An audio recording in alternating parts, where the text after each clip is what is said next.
was a person in the comments who was like, yo, Mo, fuck you. You won't never talk about the Broncos. Yeah, because I failed there. And typically when you fail at stuff, you're not trying to highlight your failures. But once they invited me back, I don't hold grudges. Just like I told you, as facts change, my opinion changed. And so once I got my letter in the transfer portal that said, hey, man, you welcome back, I softened up a little bit, right? Welcome to Start with the Facts. Yo, welcome back. You are with us for Sunday morning preview for the games today. We have some exciting ones. We have some boring ones. but we only going to share our opinion for the shit that we actually care about, right? And just like we talk about, sometimes college games are uninteresting. Or is that right word? Yeah. Interesting. Yeah, whatever. Just whatever. Y'all understand what the fuck I'm talking about, right? Yeah. So y'all understand what we talk about. We're going to talk about some games that mean something to us, and we'll give our professional opinion. So let me kick the show off to Parlay Jenkins. Yeah, I mean, I don't know. We care about the Tennessee Titans and Cleveland Browns. Browns are favored by 4.5. I don't know if the rest of America is going to be watching this one. Hold on. Do we care about the matchup or do we care about the game? I don't care. There we go. Is this the first time y'all been favored? Here's the truth. I didn't want to talk about it. Alex and Germ convinced me that this has some narrative. narrative. Somebody has wild and accept the Cam responsibility. Ward and Shador Sanders, so they're gonna talk about it. What would Let's you guys talk like about to say it. about this game? Did you see what he just did, America? Well, there's the bus, and let's throw German Alex underneath it. Okay, all right, Parlay. No, I thought it was interesting just because, Jeremy and I was speaking about Shador Sanders and then Cam Ward, who was the number one pick.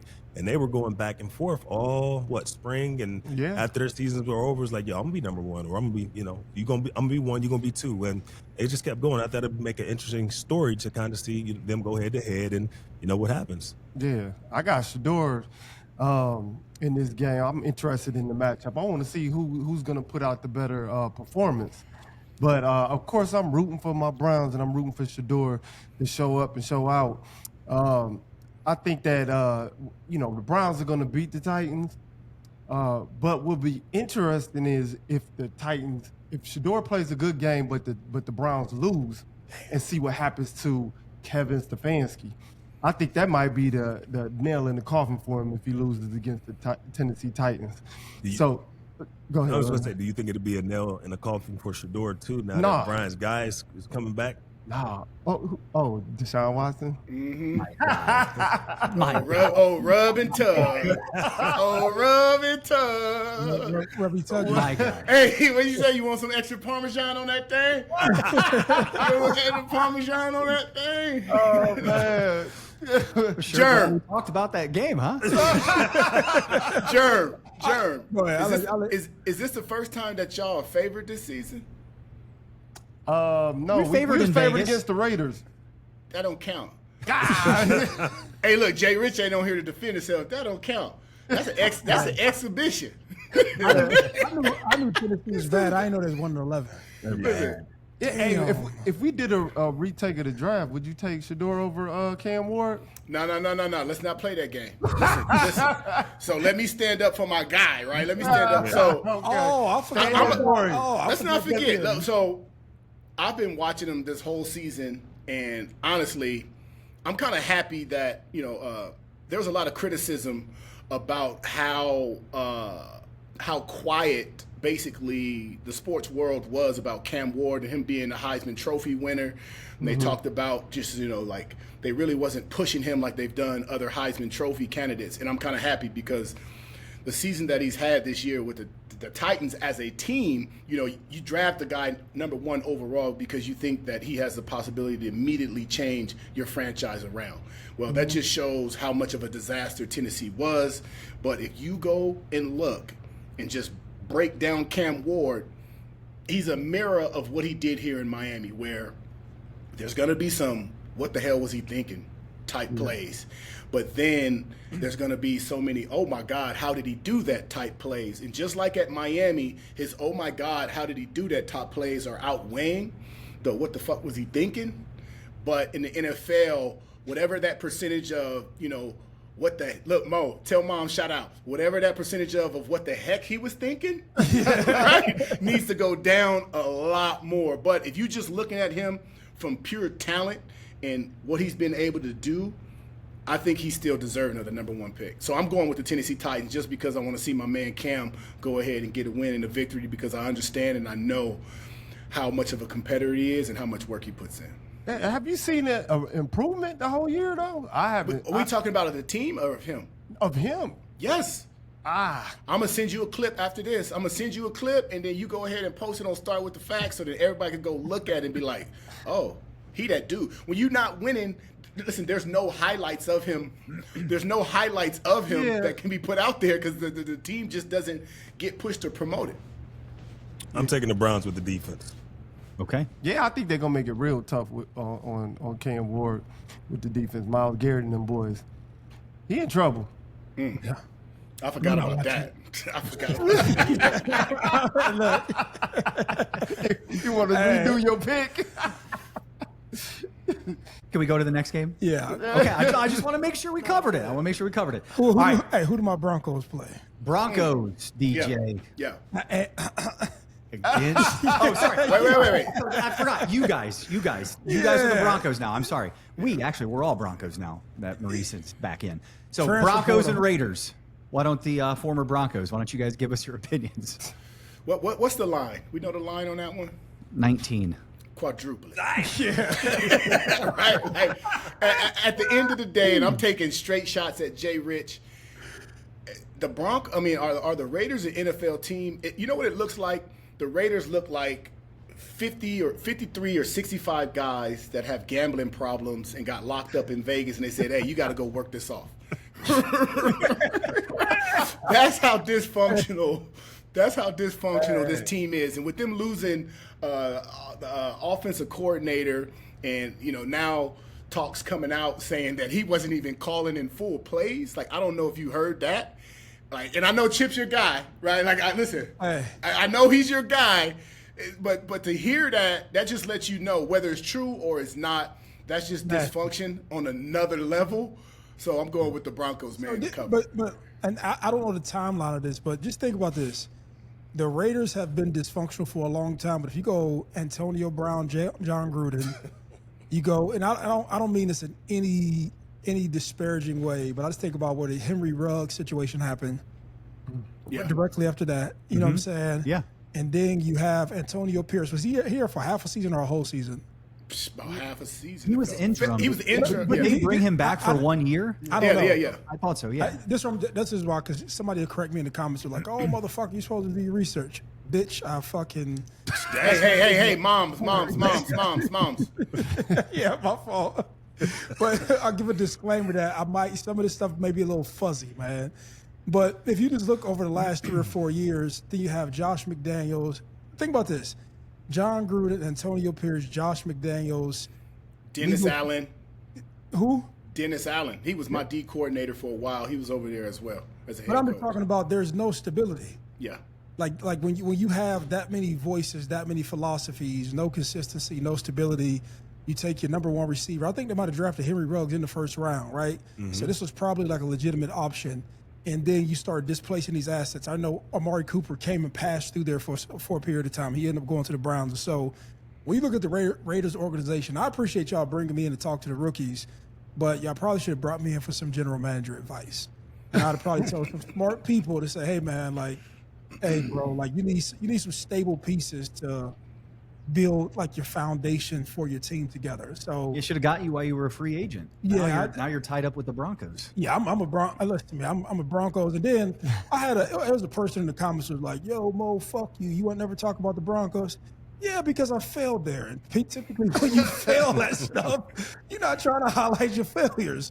But once they invited me back, I don't hold grudges. Just like I told you, as facts change, my opinions change. And so once I got my letter in the transfer portal that said, "Hey, man, you welcome back," I softened up a little bit, right? And so sometimes people fail in life from holding on to like dumbass points of views. I've only had success by switching my point of view. So that's a message to you, mister, in the comments, and say don't come on the Broncos team. I'm a bunch of a DJ actually played. I was on the sideline. It didn't last long, but at least my feet was there. Let's talk about the Pittsburgh Steelers going on the road to the Baltimore Ravens. I was a little surprised by the line on this one. What's the line? Baltimore favored by 5.5 at home. Oh, Yeah, I like Baltimore. You like Baltimore? Yeah. Baltimore to cover that, right? Yep. Okay. are the Steelers that lead the division right now? Records are the 6-6. same, but Yeah. What? We're both 6-6. Oh, so like, what is the divisional standings though? Oh, I'll check. I believe Steelers by a half a game, Oh, well, I think. I just want to be right. That's one reason I want the Steelers to win, but I don't think they're going to win. Then I got the Ravens. Nah, this is the Ravens. I got the Ravens. Right? I don't care if they cover. I just need them to win. I You got need the who to Ravens. win? Who, the Ravens? Yeah. I mean, it's still up. Listen, you last show before the weekend, you was holding up Pop-Tarts. It ain't nothing that we could do in the NFL, but I will pull out. You lucky I don't got one of them Cancun pamphlets. Hey, when you get your flight, you get your hotel, all exclusive. And all of a sudden, we got to go to Cancun early. Yeah. Come on, man. Anyways, of course, I'm going with the Steelers, man. This actually, which is an interesting fact, if they are both healthy and they play, Aaron Rodgers and Lamar Jackson will be the first time they play against each other. I know Lamar has, expressed that he would want to do that, and he hasn't been practicing though. He practiced on Wednesday. Thursday, I believe they said he was out of practice, but it'll be a good matchup nonetheless. Our defense has to come to play. If Lamar doesn't play, obviously we know that the run game is going to be heavy with them, and we've been struggling against the run. So I'm still taking us. We still gonna win the division. You hear that, DJ? We still gonna win the division. And yeah, let's go Steelers. Here we go. Lamar has never expressed he wants to play against Aaron Rodgers, though. Okay, I think fact that's one of them things, Mo, we gonna have to look up. Lamar at the podium, man. I just always wanted to play against Aaron Rodgers. That don't sound like something Broward County would be saying. Oh man. That's awesome. Let's keep it in the AFC. Talk about the Chiefs and Texans. I'm going, ooh, That's going to be a good game. for who? Us, the viewers, the fans. Where are they playing at? You're asking too many questions too fast. Let me see where they're playing at. Well, I'm going to Texans. I'm going to Texans too. I'm going to Texans. Oh, I got the defense. Chiefs. I got Chiefs. I got They bounce back. Pat Mahomes. It's at Arrowhead. Yeah, Pat Mahomes. His Arrowhead back. in December. Pat Mahomes' back isn't against the wall; it's through the wall. I think he's gonna show up, man. And the Texans got that great young defense that's balling out. I think that Pat's gonna see it as a challenge. There's still math. Damn. Even when I try to say it slower, I can feel Alex leaning in, waiting to laugh. I'ma just say MM eligible. So even though they are still MM eligible, I think Pat Mahomes gonna come out and ball. You don't think that there's something in the Texans locker room saying kill these jokers while we can? Nah, I think they're gonna get outside that dome. It's gonna be probably 30-ish to 28 degrees. Holy shit. Right? So here's a little inside information. This is actually an amazing thing, and I believe that they still do it. Everybody loves going to Kansas City to play because D. Brooks' mother used to supply you with that fire Kansas City barbecue after the game. And it almost got to the point to where, yes. Oh, okay. Yes. Even after he passed, his mother still continued to do that. Yeah, that's a good story. Go ahead. Listen, it's the same in, I don't know, Ohio State different, but from high school, college to the pros, you thought the meals and the training from when you travel on games would get better. In the NFL, they still give you that sorry-ass, soggy sandwich and that cold-ass chicken, whatever, right? But when you go play in Kansas City, D. Brooks' mom and his people, they used to give you that Kansas City barbecue, the whole plate with the yams and everything. For the opposing team? For the opposing team. And Whoa. to the point, before you go up there, coaches be like, hey, and don't be thinking about that goddamn barbecue either. we got a job to do. So I think the Texans, thinking about that barbecue, I think that cold weather gonna get them. They're not playing in that dome stadium, and I think Patrick Mahomes, man, back is through the wall. I think he gonna perform. Parlay Jenkins, you started to say something before I make my pick. You said, in Arrowhead in Kansas City. Where were you going with that? Oh, just in December. Yeah. Yeah, I mean, that's home field advantage. I'm gonna look up the Outside temperature. of Mile High, maybe the best home field advantage in football. It's going to be about 26 degrees, too. A little wind. Yeah, a little windy. Who you going with? Oh, Kansas City. I'm Kansas going City. with Parlay then. Come on then, Parlay. We're going with Kansas City. Why you say parlay? Why you can't say me too? Come on, Parlay.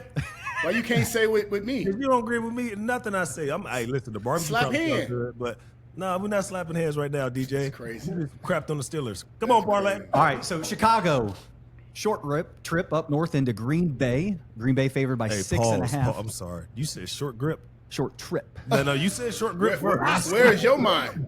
Trip. Short trip. He fixed it. Up to Green Bay. Green Bay favored by 6.5 over the Chicago Bears. For a couple weeks in a row, went against Chicago. Chicago made me look stupid. Now I'm back with Chicago. I've picked Chicago the last 2 weeks. They've made me look good. Green Bay to cover. I'm going Green Bay for the victory. Yeah, me too. Yeah. I'm going with the Bears. Listen, I saw how turned Ben Johnson was after the game. With the shirt Oh, man. When you do, listen, that's what people don't understand. Little things like that mean so much. And what he understands is he going to have to one-up it.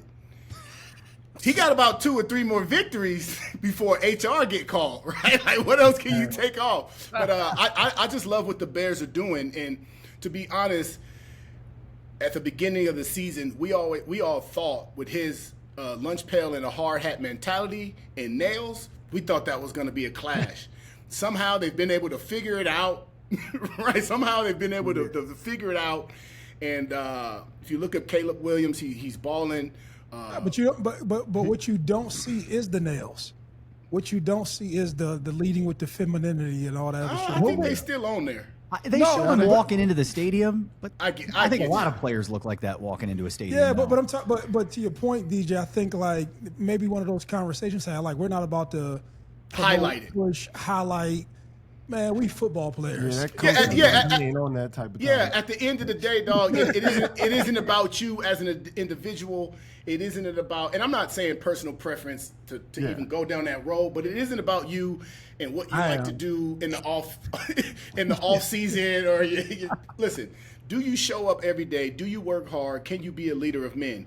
And at some point in time this season, there was a switch, and what Ben Johnson has been trying to push on this team has been accepted well, and they are a tough team. They are hard-nosed. If you saw what they did last week, running for over 200 yards against a tough Eagles defense, and you start to look at the Bears, they're starting to be prepared and built really for the playoffs in that second run towards the end of the season. So you know how you regulate all that behavior?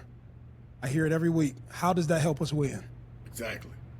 You know, so that's a good line. yeah. What are you here to do? How does that help us to accomplish the goal? And the way he categorized it, I'm speaking about Ryan Day, it becomes everything that doesn't help you win that you do is distracting behavior. Yeah. And so if you want to be an individual, peace. So with that being said, hopefully y'all join us every day, 3 p.m. on Sundays, 6 a.m. And hopefully you all enjoy the Sunday games. We're gone. Don't.